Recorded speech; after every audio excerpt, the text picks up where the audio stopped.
Panther-Lair Post-Game, live on a Saturday night, our final Saturday night live post-game, our final live stream after a game. Well, we'll do one after the bowl game, I think, unless I go to the bowl game. I haven't decided yet. I went down my my track record with Pitt's bowls, and probably people who want Pitt to win a bowl game would prefer that I don't attend a bowl game, but we'll talk about that another time. We talked about that the other day. We talked about that on Wednesday night. We don't need to talk about it again. But this is it for the regular season, our final post-game show. And it's fun to be here, even if it's a little bit later in the night. It's still earlier than the West Virginia game. We didn't start that one until like 1:30, 2 o'clock in the morning, somewhere around there. So here we're starting at like 11:45. I mean, this is early in the evening. We got a lot of time here. So this is a different kind of one, but there's a real feeling of finality about this whole affair there. This is, like I say, the final regular season post-game show, but sort of in a bigger picture of, what matters more to people. It's the final regular season game of the 2022 season, the final game of the ACC's, I don't know what adjective you want to use, illustrious, befuddling, never dull Coastal Division. That thing comes to an end with this game tonight. There's no more Coastal Division games to ever be played, at least until they bring it back, if they choose to do that later on down the road. And you talk about a fitting finale, and I feel like I'm going to use that phrase a lot tonight. I'm probably going to write about it on Panther-Lair.com. But you talk about a fitting finale, whether it's for the 2022 season, or whether it's for the Coastal Division, whether it's for this team, whether it's for some of these seniors who can't come back and play. Everything pretty much ended exactly the way it should. Pitt goes to Miami and wins. And I mean, actually, I could stop the sentence right there. I could stop right there and say Pitt goes to Miami and wins, period. And that alone would be the shocker of the evening. Because regardless of the teams involved and whatever their current states are and the current situations, whatever sort of, like I say, kind of current with those teams, Pitt winning at Miami is not exactly a common occurrence. And I've talked about this all week. You've heard me talk about this all week, that they won there in 2014, and that was the last time they won at Miami. And the last time they won at Miami prior to 2014 was 1963. As I'm fond of saying, 8 days after the Kennedy assassination. And so, yeah, it doesn't happen very often when you're talking about 2 wins in, I keep forgetting this math, 37 plus 22, 59 years, almost 60 years, and you have 2 wins at Miami. And granted, they didn't play every year through those 59 years, but they played a whole lot of them, and Pitt just could not win down there. And so for Pitt to go to Miami for the regular season finale here, and not just beat Miami, which in and of itself is a remarkable accomplishment, but to go down to Miami and just absolutely throttle them. I mean, this was a game that was truly never, it was in question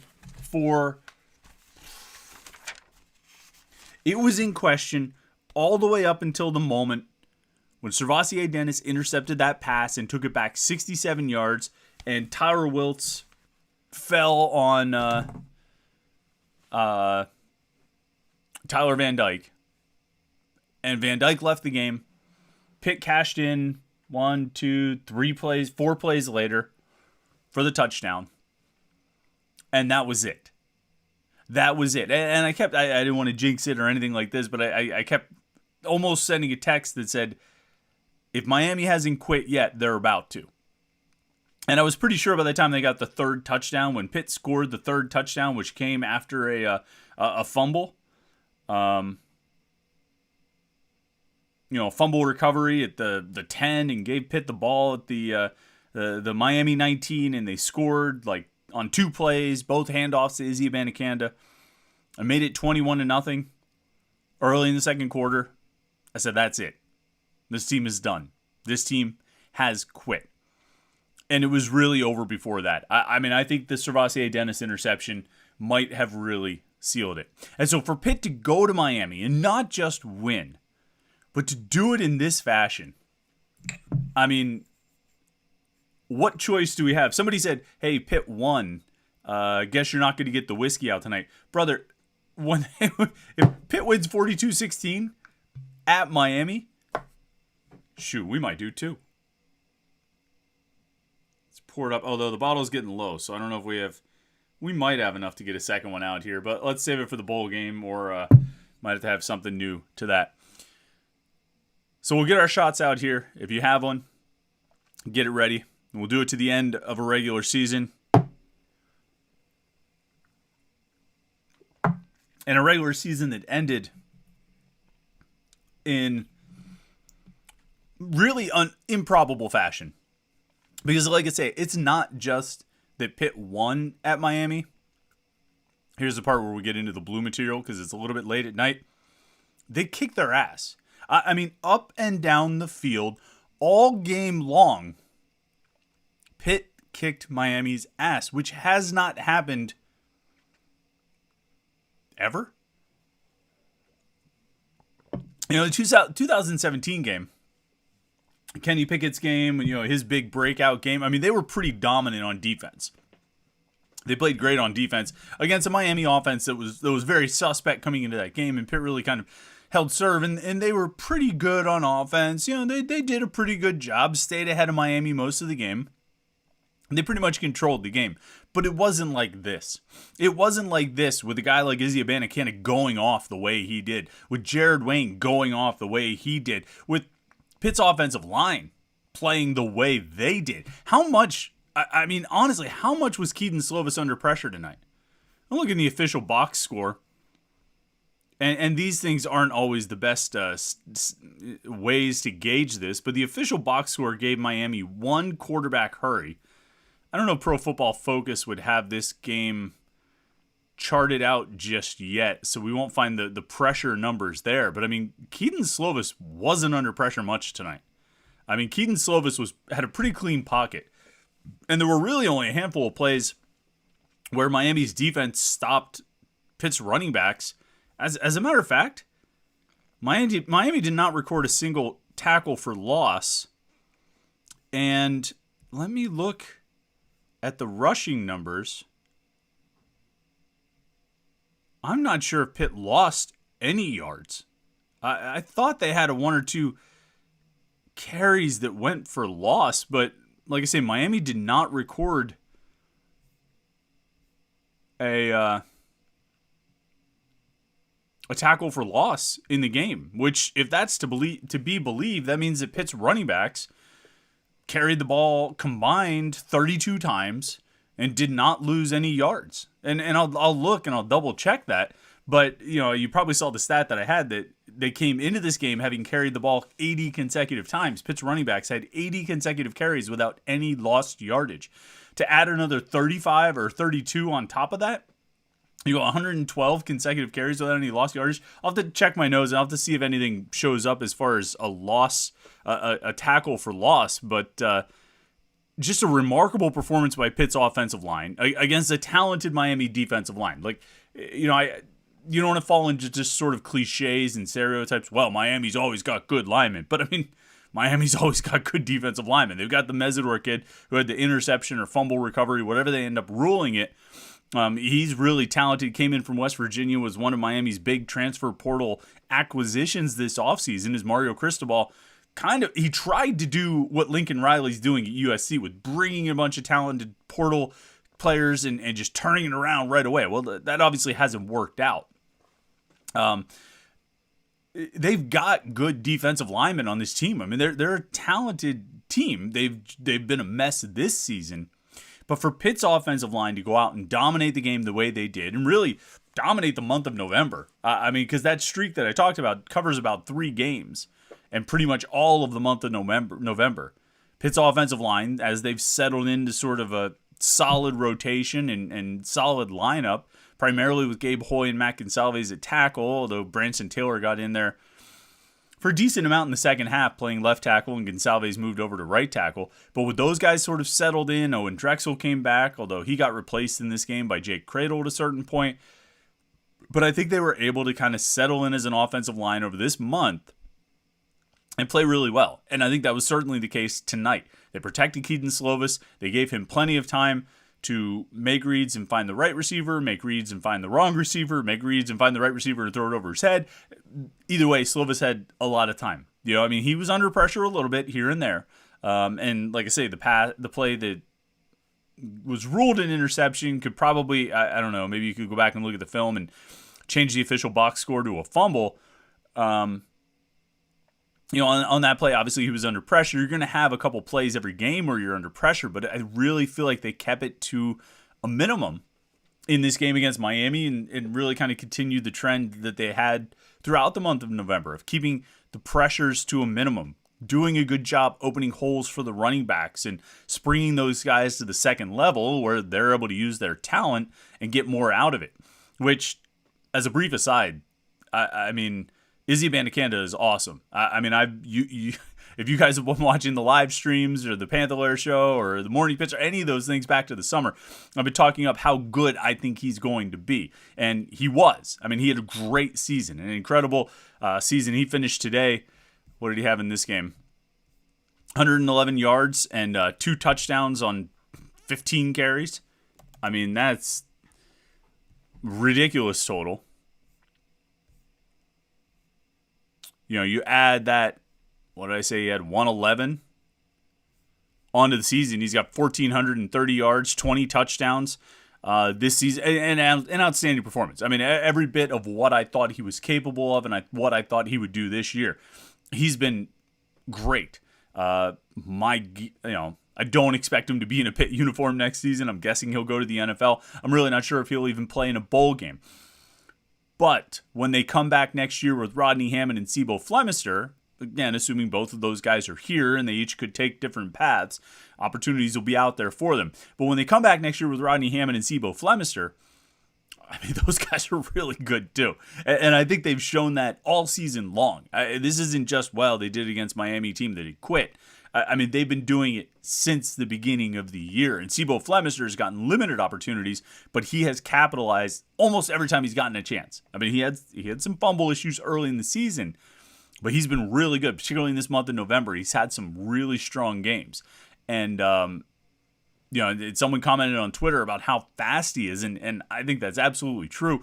There have been a number of times, and it feels like every time he gets the ball because he doesn't get all that many handoffs. But there have been a number of times this season where he gets the ball and it looks like he's shot out of a cannon. I mean, he is flying out there. He's got a little bit of shiftiness to him, but he's got some speed. And I think he can take off. If he can get to the second level, he can take off and break a big run like he did on the touchdown run tonight.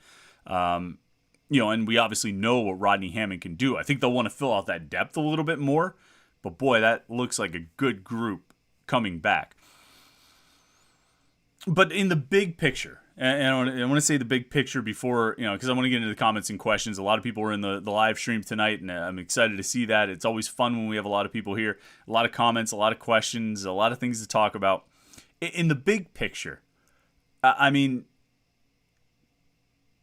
this truly was their best game of the season. Pitt has not played better in all 3 phases than it did tonight. And I even say all 3 phases, even though there were still special teams adventures.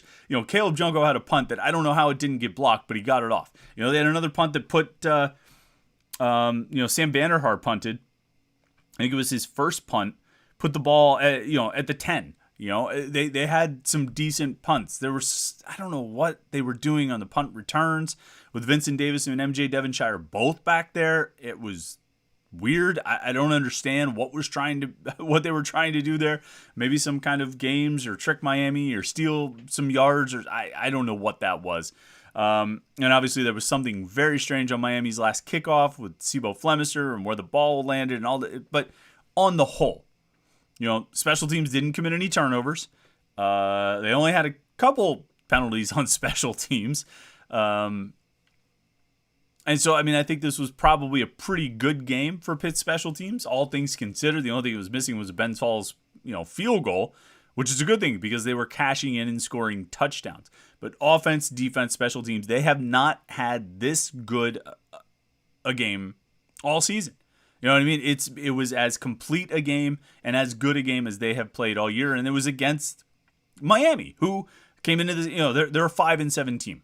You didn't beat a world beater. You didn't beat a ranked opponent in this game. You didn't do anything special outside of just sort of the history of Pitt playing at Miami. But what you did is you finished the regular season as well as you possibly could. After you fell to 4-4 with losses to Georgia Tech and Louisville that you can't get away from, and a loss to Carolina that made it look like you were just outclassed by a team in your division, you entered the month of November and you won game after game after game after game. And there were highs and lows in that stretch. There were ups and downs throughout that 4-game stretch. But you finished as well as you possibly could. Better, really. I think that anyone had any right to imagine. I did not think that Pitt's defense would be as good as they were in this game. I thought they'd be good. I didn't think Miami's offense was very good. I thought even if Tyler Van Dyke played, I thought that would give Miami a better chance, but I didn't think it would. I didn't know how much difference it would make because Van Dyke has been hurt and he's missed so much time. And if Van Dyke didn't play or had to come out of the game, which ended up being the case, I really liked Pitt's chances against Ja'Carri Brown and Jake Garcia. And that obviously turned out to be accurate. Pitt's defense played a great game. They were dominant out there, as you would expect. And the offense capitalized. The offense cashed in. They scored 6 offensive touchdowns. It's only the second time they've done that all season. And the only other time they scored 6 offensive touchdowns this year was the day that Izzy Abanikanda broke Tony Dorsett's single-game rushing record, the Virginia Tech game. I think you could look at this game and say this was a better performance than that one because of the balance that you got out of the offense. That you had 3 passing touchdowns and 3 rushing touchdowns. You had 256 passing yards and 248 rushing yards. You had 504 yards of total offense, almost evenly split between the run and the pass. Your scoring was evenly split between the run and the pass. If you could draw on paper the exact perfect game that Pat Narduzzi was hoping his team would be able to produce on a consistent basis heading into the 2022 season, it would look a whole hell of a lot like what they did tonight.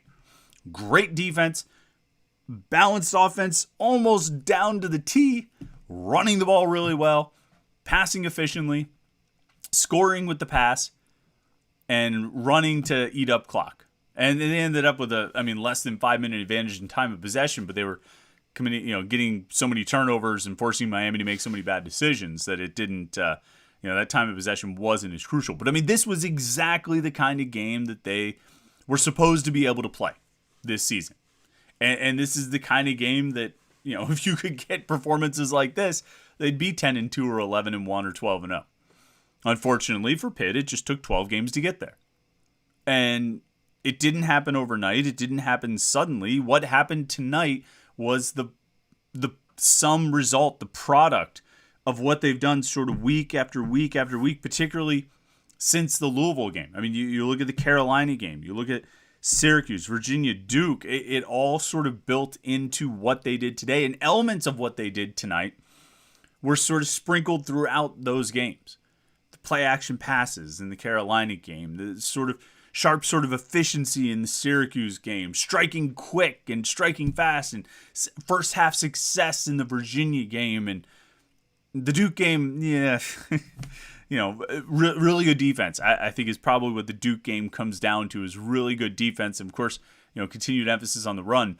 And it all sort of came together in this game for a near perfect performance. One turnover. It was the interception. Well, I guess they had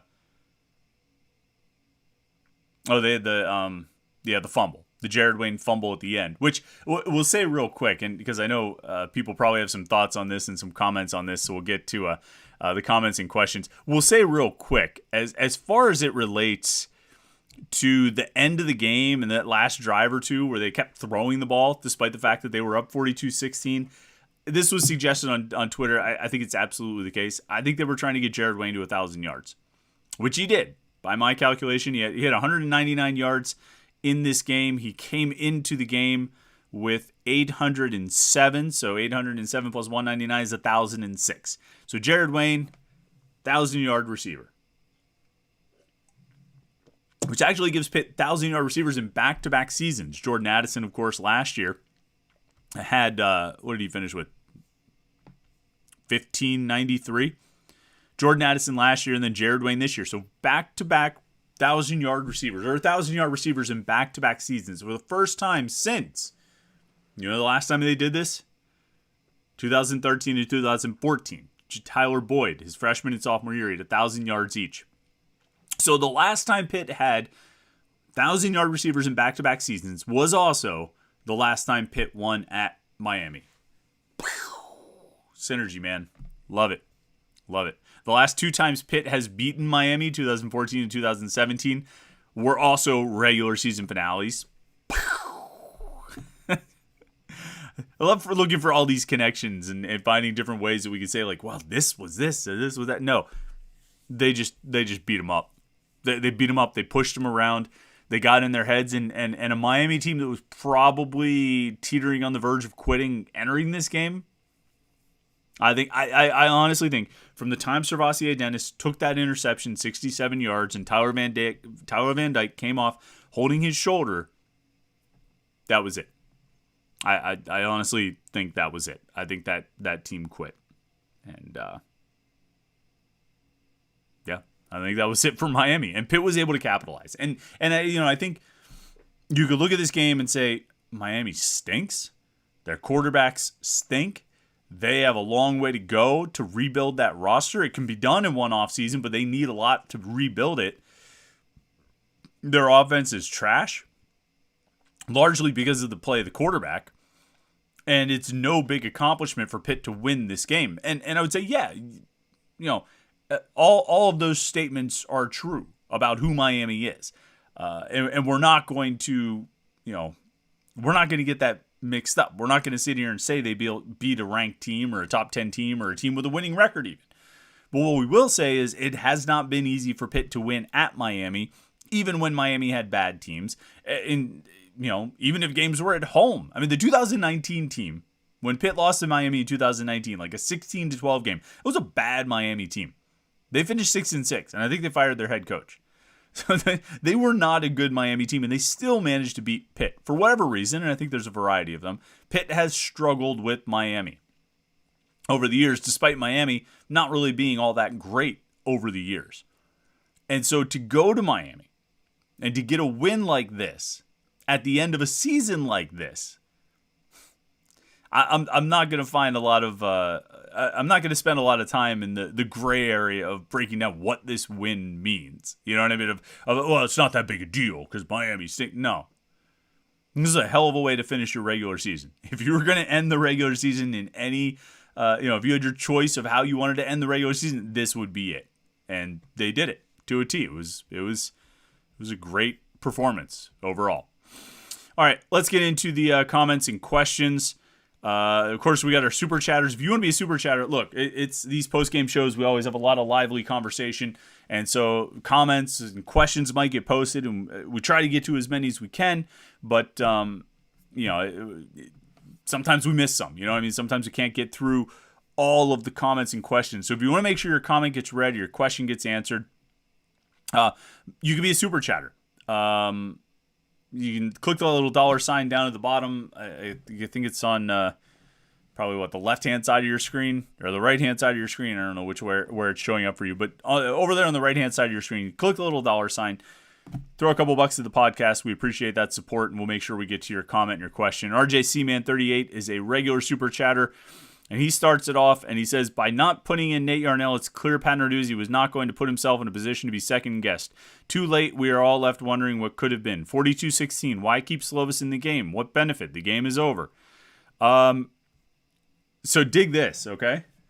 And I'm going to say this, and I don't know how to say it any more clearly than this, okay? Be prepared. After Keaton Slovis came back, and Nick Patty was healthy, Nate Yarnell was the scout team quarterback. Okay? He was not the backup. If Pat Narduzzi had changed quarterbacks in the final minutes of that game, it would not have been Nate Yarnell who came in. It would have been Nick Patty. Nick Patty was the backup quarterback. So this has nothing to do with being second guessed. Okay? And I shouldn't even waste time on this, but the whole premise that Pat Narduzzi doesn't want to be second guessed, so he didn't play Nate Yarnell because he didn't want it to be clear how good Yarnell is, and you didn't want to have to admit a mistake. If Nate Yarnell or Nick Patty had come into play on those last one or two drives, they would have just handed the ball off. And so there would have been nothing to even base second guessing on. Keaton Slovis stayed in the game to throw the ball to Jared Wayne so Jared Wayne could get 1,000 yards. I really think that's what it comes down to. It's not about second guessing anything. Or Narduzzi being stubborn or this or that. All right. More super chatters here. Love to see it. We appreciate everybody here. I'm going to go in order of how you guys jumped in. Stephen Richmond says, thanks for helping us unpack this wild season every week. Can't wait to win the Chick-fil-A Polynesian Dipping Sauce Bowl for a 9-win season as only Pitt can deliver. We laughed, we cried. H2P. I don't think they'll play in the Chick-fil-A Polynesian Dipping Sauce Bowl. Does Chick-fil-A have a Polynesian dipping sauce? I don't really know. I have to stay on a gluten-free diet, so I don't really go to Chick-fil-A all that often, which is a shame because it's really good. But I don't remember that dipping sauce. Chick-fil-A sponsors the Peach Bowl, so you're not going to get there, Steven. But if you can get to the Pinstripe Bowl and play Purdue or something like that and win that game, that would be great. You know what I mean? That would be I think that would be an outstanding outcome. If you can get to 9, no, I shouldn't say outstanding. Outstanding in the context of the season that we've witnessed. Not outstanding in the context of the expectations that we all had prior to the year. But if you can go to, you go to the Pinstripe Bowl and play a Big Ten team and win, and it gets you to 9 wins, and you've got a 9-4 season, you follow up 11-3 with 9-4.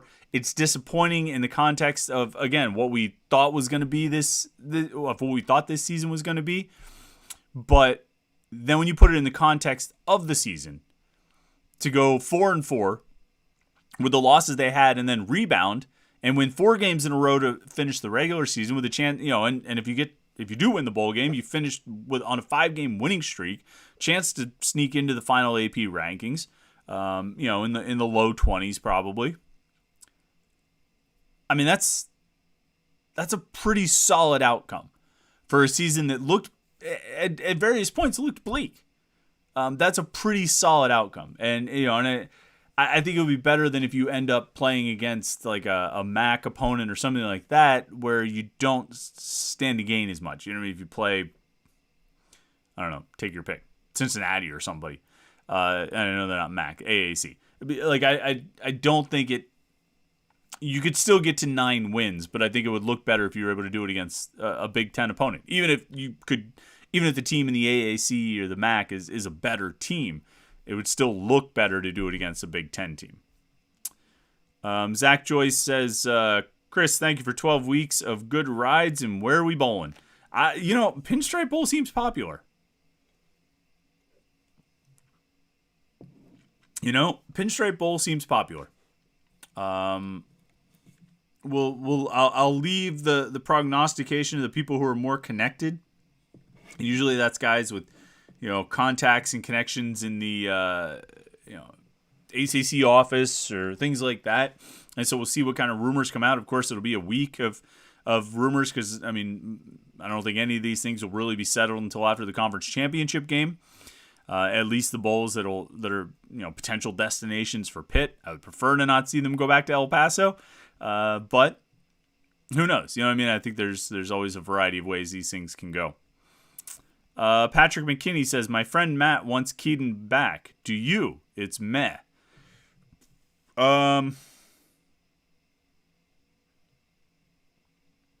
Do I want Keaton Slovis back? Well, for me, there's no, want. You know what I mean? I don't necessarily have any desire one way or the other myself. If you're asking my opinion if it's good for Pitt to have Keaton Slovis back, I think it is. Honestly, I think it would be probably ideal for Pitt and for him if he came back for another season. I think you put him in this offense for a second year. If you can manage to get, I think you're going to have Kanate Mumfield back. I think you'll have Bub Means back. If you could convince Jared Wayne to return, and I feel like after the November that he's had, that's going to be more challenging than it might have been previously thought to be. if you could convince Jared Wayne to come back and somehow manage to get Gavin Bartholomew to stay, I guess what I'm saying is if you could hold on to your current sort of top 4 receiving targets of 3 receivers and a tight end with the running backs they have, and I think, a lot of components from this offensive line coming back. I mean, and then you put a quarterback who's got experience playing in this offense. I mean, I think there's a chance to really take a step forward. Maybe a better chance than you would have breaking someone new into it. Whether that's a transfer who comes in, or whether it's Nate Yarnell, or whether if Nick Patty sticks around. I think, probably your best bet for having a little more success next year is playing with Slovis again. And it doesn't necessarily mean that he's going to have a great season or be that Heisman Trophy candidate he was supposed to be a couple years ago. But I think he can be better and more efficient than he was this year. I think the way he played at points over the last month sort of hints at potential that's lurking as he continues to develop timing and chemistry with the rest of the receivers and tight ends and just sort of a better, comfort level with the offense. So ultimately, I think it probably is best for Pitt and for Slovis if he comes back. But we'll see. We'll see what decision ultimately gets made. Let's see. There's some more super chatters down here. Michael B. says, "Hi, Chris. Sorry I'm late. Just a quick question for you. Pitt had a very nice month to close out the regular season. Any chance for a Tier 1 bowl, a decent bowl? I think 8-4 has earned that." I mean, it seems like the popular choices are the Pinstripe Bowl and the Sun Bowl. I feel like those are both Tier 1. I could be mistaken. Maybe Pinstripe is not. But it seems like those are the 2 most popular options. And I think either one of those would be perfectly fine destinations. I don't think those are necessarily lower bowls. I mean, the Sun Bowl is a prominent, traditional bowl that's been around a long time and has a long history. And they may or may not be excited about seeing Pitt for the 3rd time in the last, 14 years, if that's where Pitt ends up. But, there's some prestige in that bowl. And the Pinstripe Bowl is, it's obviously newish. It's been around for a little while now. But I think it's a good enough bowl. And so I think it's the kind of bowl if you can go to there or you can go to the Sun Bowl and end up beating an opponent from a Power 5 conference, then you finish the year strong. You know what I mean? You finish the season strong, which you're already on track to do. You're on track to finish. You finished the regular season strong. Now you need, I think, a good bowl with a Power 5 opponent to finish the season overall strong.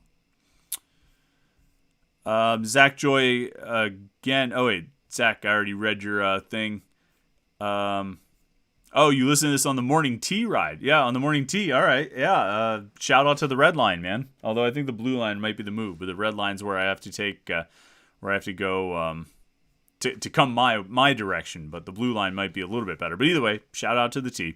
Mike Shaner says 9 wins is the second highest win total Pitt could have since I was in high school. The fan base got way too down this year. Too many boo birds at games. Root for our guys, people. Yeah, I never begrudge. Fans, I feel like you buy a ticket, you have the right to say and do anything you want. I ask that you have a little bit of class around, young kids in the stands and that kind of thing. Maybe don't get into fights and don't, swear too much around the little kiddies. But, ultimately, if you want to boo, do it. There's no accounting for class. There's no class requirement when it comes to buying your ticket. If you buy your ticket, you're in the, you're in the stands. You can't throw anything on the field or anything like that, but you can yell whatever you want. Did the fan base get too down on the team this year? Here's what I would say about this. And this is when you end up doing sort of like postseason, was it a good year? Was it a bad year? What kind of year was it? Inevitably, you have to put that in the context of what the expectations were heading into the season. You can't look at it in a vacuum and not consider what you expected the season to be. And I think everything we talked about this summer was very realistic. I don't think we were too crazy in our projections for this team. I predicted 10-2. I thought they were a 10-2 team. And I mean, quite frankly, when you look at the Georgia Tech and Louisville losses, those were games they absolutely should have won. They were a 10-2 team, but I digress. I think when we talked about this team winning 10 games, when we talked about this team going back to Charlotte,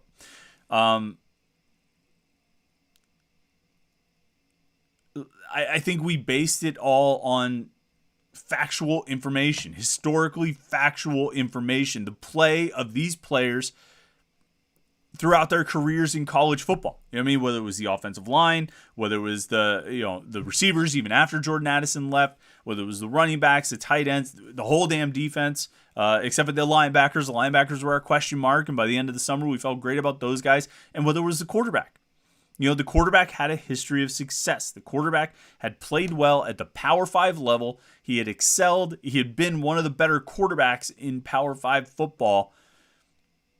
It all made sense that this team would be able to pick up where last year's team left off and maybe not improve on last year's performance, but still win 10 games, still win the Coastal, and still have a shot in Charlotte.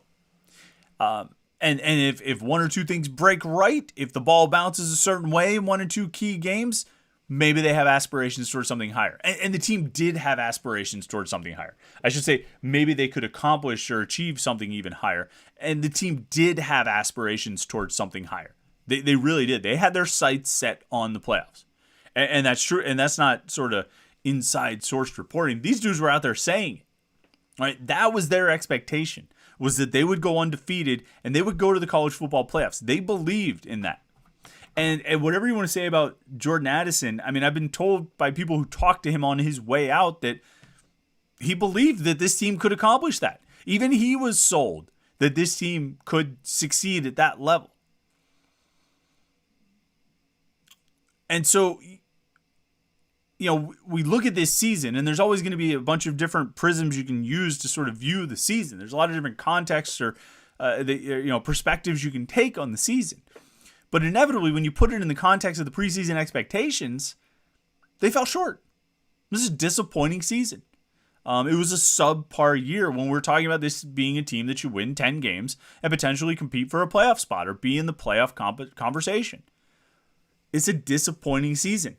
And I think when they hit that stretch in October, when they lost to Georgia Tech, and then they fumbled 3 times inside the 30 at Louisville, and all of those dreams and hopes came crashing down, and really it was the Georgia Tech game, when it all came crashing down, I think for a lot of people that was, I think that hit hard. Because the expectations were so high, and rightfully so. The expectations were rightfully high, and they all came crashing down when they lost to Georgia Tech like that. Now, when you look at the season in a different context, when you take a different perspective on the season, you look at it and you say, okay, they had these high expectations coming in. They beat West Virginia. They won the backyard brawl in rather exciting fashion. They came up just short against Tennessee and certainly looked like they could have won that game. They had some real missteps in October. October was bad, aside from the day when a guy broke Tony Dorsett's single-game rushing record and did it against an ACC opponent. And then they had a great November. And a November that finished with an improbable win, an improbable ass-ganking, and an improbable best performance of the season. They literally saved their best for last. And if you look at where the team was when they were 4-4 coming out of October, to then finish 8-4, to rattle off 4 wins in a row, to watch this team play against Georgia Tech and Louisville and even North Carolina and say they're capable of winning 4 games in a row, they didn't look like they were capable of winning 4 games in a row. And yet they did it. And I think when you put it in that context, you say, you know what? Kudos to them. It was a pretty good season. It wasn't a good season in the context of the preseason expectations, but in the context of sort of how the expectations for the team changed over the course of the season. In that context, it was a pretty good season with a chance to finish about as successfully as it can. So it's all about, so I understand why people got really down on this team. And I understand if you still have a little bit of hard feelings about the Georgia Tech game and about the Louisville game. I totally understand that. But, I think you have to balance that a little bit with looking at the big picture and say, okay, this team didn't accomplish what I thought that they were capable of accomplishing, but what did they accomplish? What did they do? What actually happened over the course of the season? It didn't live up to my preseason expectations, but what actually happened over the course of the season? I think when you look at it that way, it's maybe a little more palatable, maybe.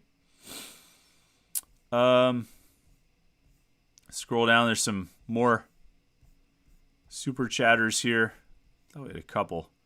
Scott Lynch says, thanks for a great season with the Clemson loss and Carolina losing the last 2 games. Was the ACC just a bunch of mediocre teams? Maybe. Maybe. I don't know what Carolina did. I don't know why Carolina just decided to stop playing or stop trying. I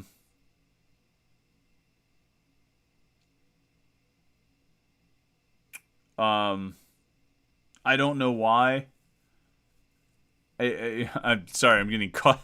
I'm looking at a few of these comments, and I see there's a lot of people going, you guys are arguing. I don't know what you guys are getting into.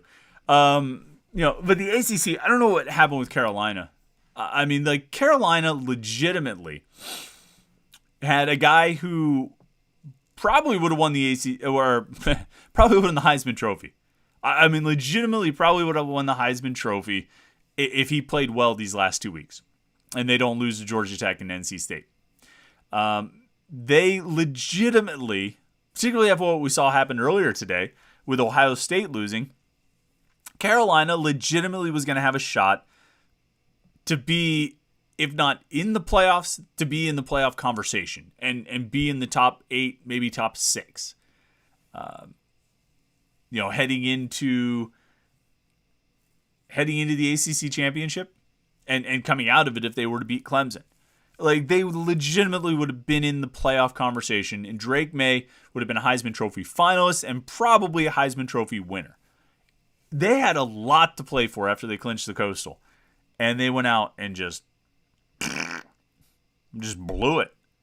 Just absolutely blew it in the last 2 weeks. And it's a shame because I think that's a really good team.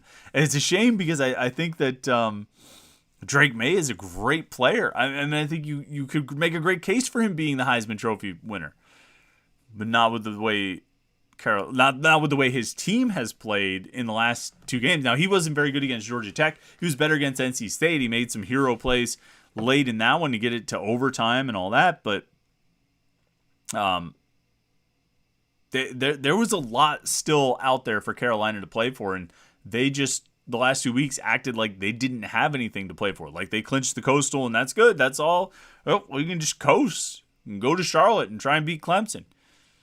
You had you had a chance to be in the conversation for the playoffs, and you blew it. So I don't know what's going on there. Clemson is just, it's a team with a great defense and a not good offense, a very suspect offense. Maybe it's better for America that Pitt didn't win the Coastal this year. You didn't have these 2 offenses facing off with these 2 defenses, because something tells me there wouldn't have been a whole lot going on. I don't think a lot would have been happening if that were the case. If you had these 2, at least with Carolina, you've got, in Clemson, you've got like a strength versus strength. You've got like Clemson's defense against Carolina's offense. So it should be interesting. Like who's gonna get the better of who there. If it was Pitt and Clemson, it'd just be like a 6-3 game, and not very good. Let's see. Walat Harris. Man, you hit the super chatter, but I don't see. See if I can find what you said here. I'm sure it was good. It said 8-4 is a good year. Our agree about that. Says replacing the entire offensive line. So actually, it's funny. For as much as we talked about Pitt's offensive line coming back this year, it's curious because they actually, let's see, they could return most of the guys who played this year. Like they could. Marcus Minor's done. Gabe Hoy is done. Obviously, Owen Drexel and Carter Warren. Those 4 guys are gone. But Warren has been out most of the season, right? So you've gotten a ton of playing time, and Gabe Hoy missed time early in the season when Warren was still out there. So Matt Gonsalve's got a ton of playing time this year. He might have started every game, actually. A bunch of them at right tackle, a bunch of them at left tackle. Branson Taylor's gotten a lot of time out there working at left tackle. At guard and center, Jake Cradle has played both. He played center when Owen Drexel was out, moved back to guard when Drexel came back, took some more work at center, kind of off and on, sort of rotating. Blake Zabovic, so Cradle can come back. Blake Zabovic can come back. He's the guy who played at right guard when Cradle had to step in at center. Ryan Jacoby is coming back. He's played a good amount as an extra tight end. He played a couple of snaps. I think tonight. They didn't use that as much later in the season as they did early in the season, that extra tight end, jumbo tight end package. Brian Baer, who's a freshman this year, got a handful of snaps here and there at tackle. Could play guard. Same thing with Gonsalves and Taylor. They could play tackle or guard. I think with that group, assuming Cradle and Zabovic come back, and really assuming everybody comes back because everybody's a candidate to leave, I guess, with the transfer portal. But assuming Cradle and Zabovic come back, you could potentially have a line that's got you could go a lot of different directions with it. You could have Taylor and Gonsalves at tackle and Zabovic and Jacoby at guard and Cradle at center. You could move Taylor into guard and plays Gonsalves and Baer at tackle with Cradle at center and Zabovic at guard. You could do sort of the same thing and put Gonsalves inside at guard. You could put Baer inside at guard. I think you've got some pretty good offensive linemen and should be able to pick up and carry forward into next year. You're replacing a lot of guys, but because so many guys got hurt this year, and including 3 of the 4 guys that you're going to have to replace, you ended up getting a lot of extra snaps for some of the guys who you're going to be counting on next year, which that's pretty good. You know what I mean? It wasn't ideal to have Gabe Hoy miss a bunch of time early in the season. It wasn't ideal for Carter Warren to be out for almost the entire year. It wasn't ideal for Owen Drexel to miss a huge chunk of 8 or 9 games in the middle of the season. None of those things were ideal, but they happened.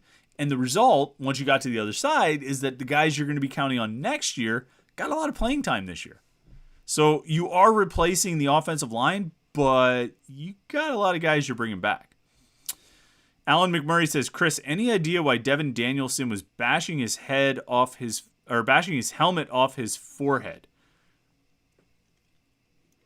I don't know what was going on there. I would have to ask Devin Danielson myself. That was a pretty great clip that showed up there on TV, and people have been tweeting it out and everything. I don't know why Devin Danielson was doing that. It looked like he was laughing with Tyler Wiltz about something, and then turned and started doing that. Maybe it was an act or a setup or something like that, but it was funny. I'll give him that. It was funny. Let's see. That might be all the super chatters. All right, let's try and get through as many of the comments and questions as we can. We appreciate everybody who jumped in here. And if you're a super chatter and I miss you, I really apologize. Some of these I'm just going to read through. Some we'll respond to. Patrick Brennan says, Narduzzi's teams can be frustrating at times, but you must give him credit because none of his teams have ever quit on a season.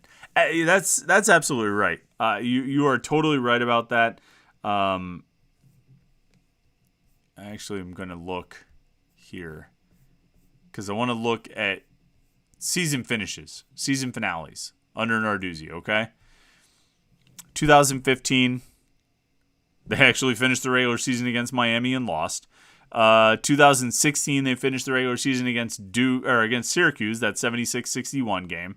2017, they finished the regular season against Miami and won. 2018, the regular season finale was at Miami. They lost. 2019, Boston College game, they lost. 2020, they finished the regular season at Georgia Tech and they won. 2021, they finished the regular season at Syracuse and they won. So, you're looking at 1, 2,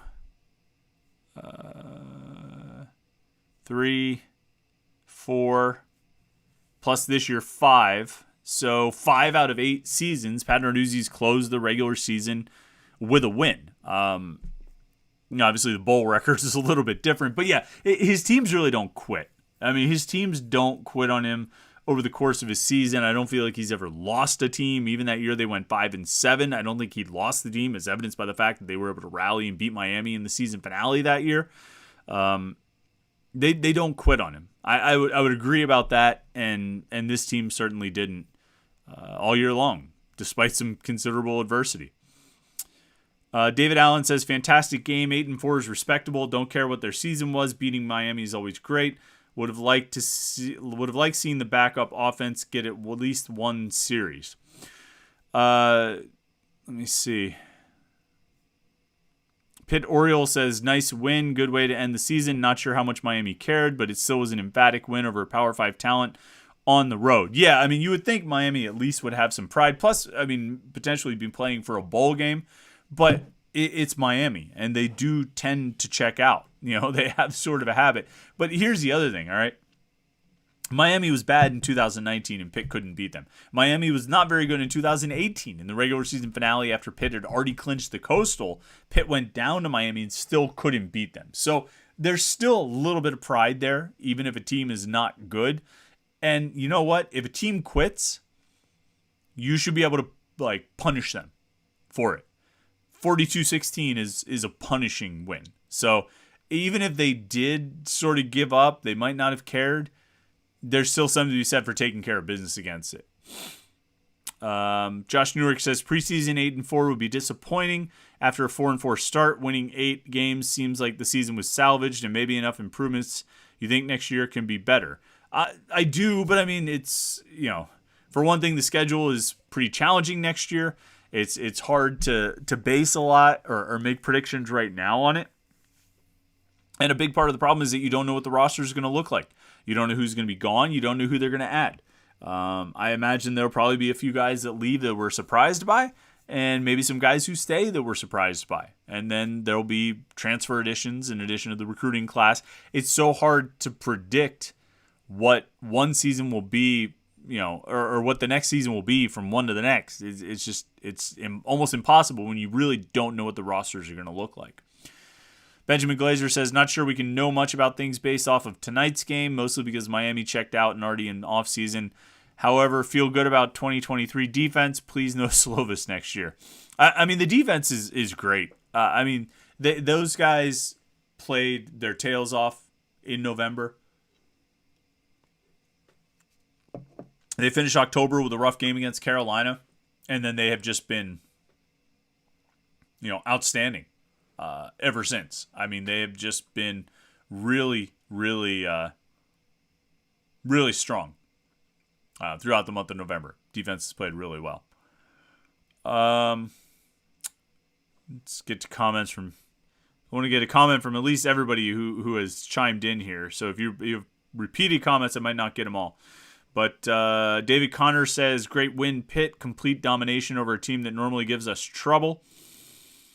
Brandon Mendoza says, after starting 4-4, finishing 8-4 with a blowout over the U is one hell of a way to salvage a season.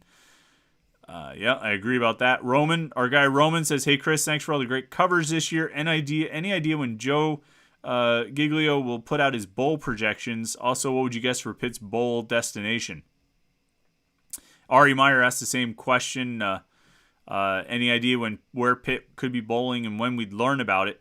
So I think we'll find out for sure. I think the bowl announcements will come the next Sunday, the day after the conference championship games. And then Joe, I think it's Giglio. Let me look up his Twitter. This is the guy you need to follow. His Twitter handle is at Giglio, or Giglio, however you want to pronounce it, Giglio. It's Gig, Giglio, _ OG. I don't know what he's the OG of, but that's his Twitter handle. Giglio _ OG. And he will have all kinds of information on bowl game projections. He's got good contacts in the ACC. He's often, he's the guy who always runs down how it's looking with where teams could go and what could happen and that kind of thing. So keep an eye on him and his Twitter account. He's usually got pretty good sources and pretty good information on what to expect. So I think we'll find out, like I say, next Sunday. And between now and then, we'll just keep an eye on things. Josh Newark says, how good has the O-line been, especially the second half of the season? Slovis has really clean pockets for the most part. Run game was great. They were banged up, but I thought they turned into a strength. Yeah, I thought the offensive line played really well in November.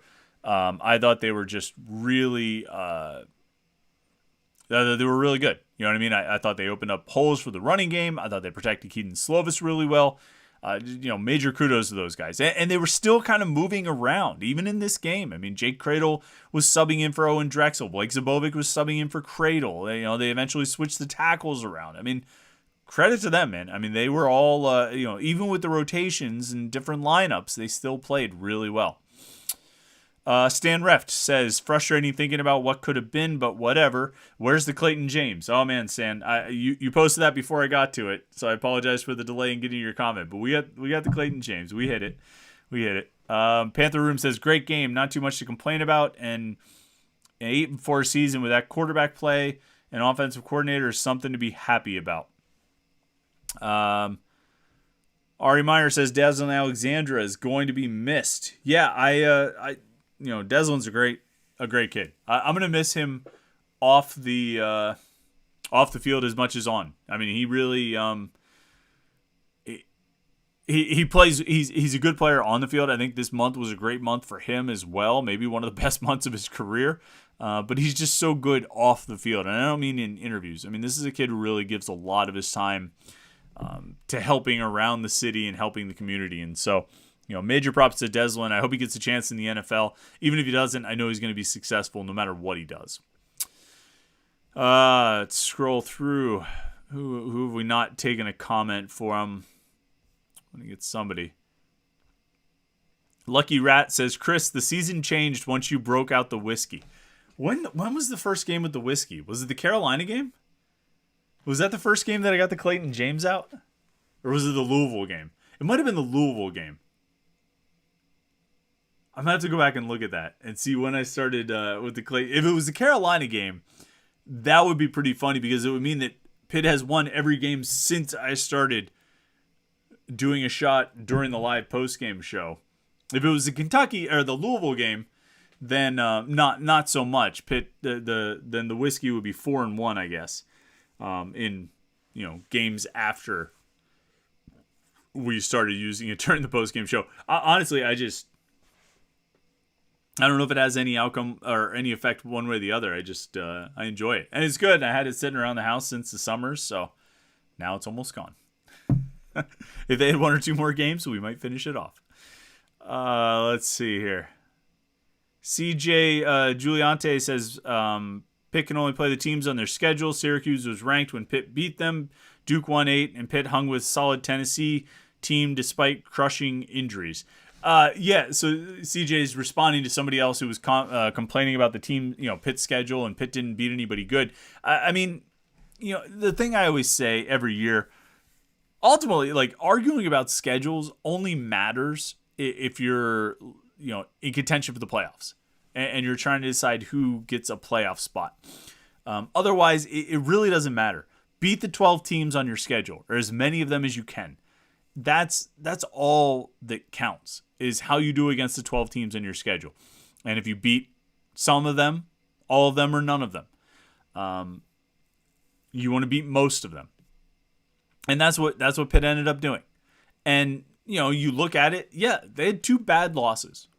I mean, one really bad loss in Georgia Tech, And then another, pretty bad loss given sort of how the game went and what Pitt should have been able to do in that game in Louisville.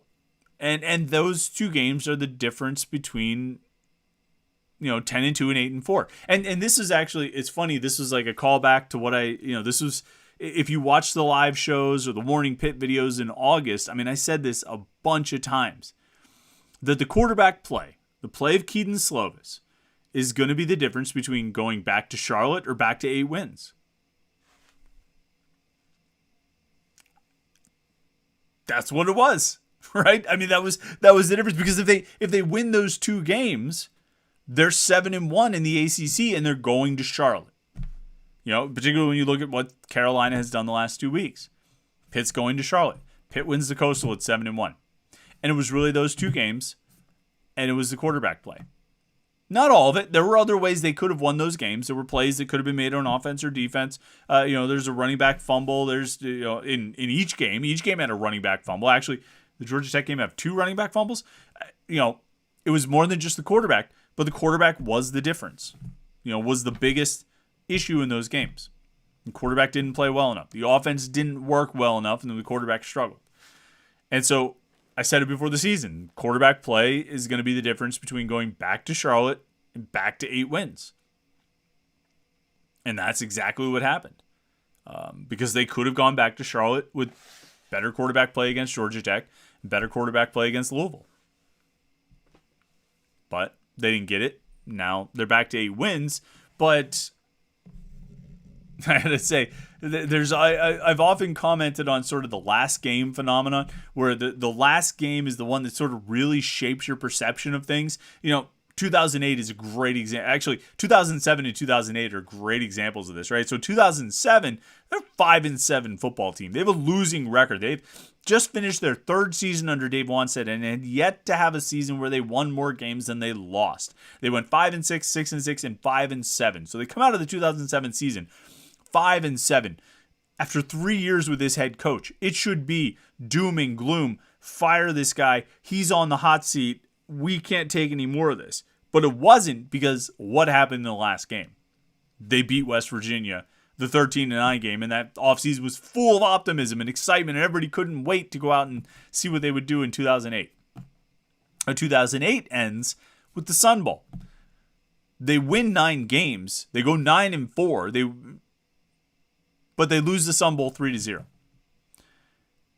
And that offseason was one of the biggest bummers that I can remember. It was just a depressing offseason. Now, granted, they were losing LaShawn McCoy and Scott McKillop. They were losing, they had to bring back Bill Stahl and all this stuff. But they were coming off a 9-win season. But, morale was low, largely because of the last game, the Sun Bowl. And so this last game phenomena, we're sitting here right now tonight in the wake of a 42-16 blowout win at Miami. And I can't help but sort of just sit here and be like, no, well, it's a pretty good finish. Pretty good finish to the season. They did all right, They had pretty good, not a great year. A little bit disappointing compared to the expectations, but pretty good season. The last game just always sort of affects us that way, All right, let's see what else we got. Kind of roll through here. I think we're about out of it and out of time as well. Let's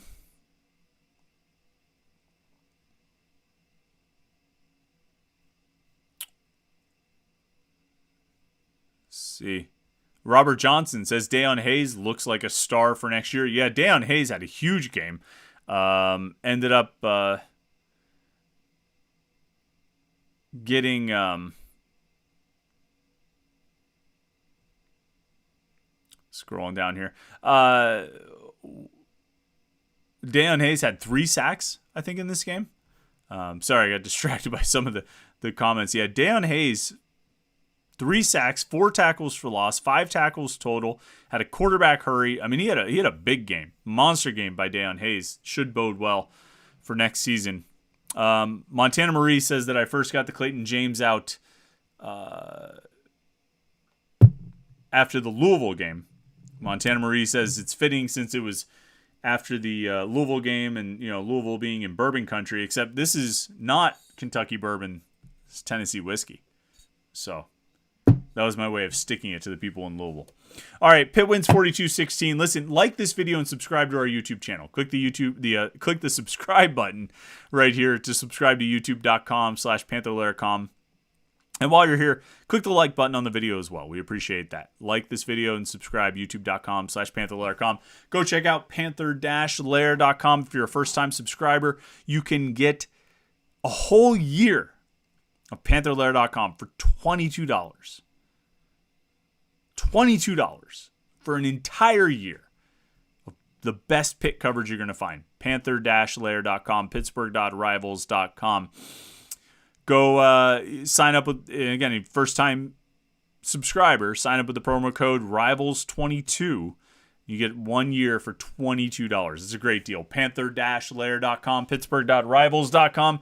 We're going to be diving headlong, full force into recruiting right now because that's what the Pitt coaches are going to be doing as well. So make sure you check it out and keep it right here. We still have morning Pitt videos every day of the week, Monday through Friday. We'll find things to talk about every morning for you right here on youtube.com/Panther-Lair.com. Thanks for tuning into all these post-game shows. We did them all year. It's been a lot of fun. We've all been able to get together and hang out and talk about these things after the game, and it's been I've enjoyed it. I hope you have too. We've had a good crowd for all of these, and keeps getting bigger, keeps getting more fun. I can't believe regular season is over. But Pitt ends it on a high note, 42-16 win at Miami. Thanks for tuning in all season long. Thanks for tuning in tonight. Click that like button, click the subscribe button. Have a great night. Hope you have a great weekend. Enjoy the rest of it. And we'll talk to you Monday morning for the morning Pitt right here on youtube.com/Panther-Lair.com.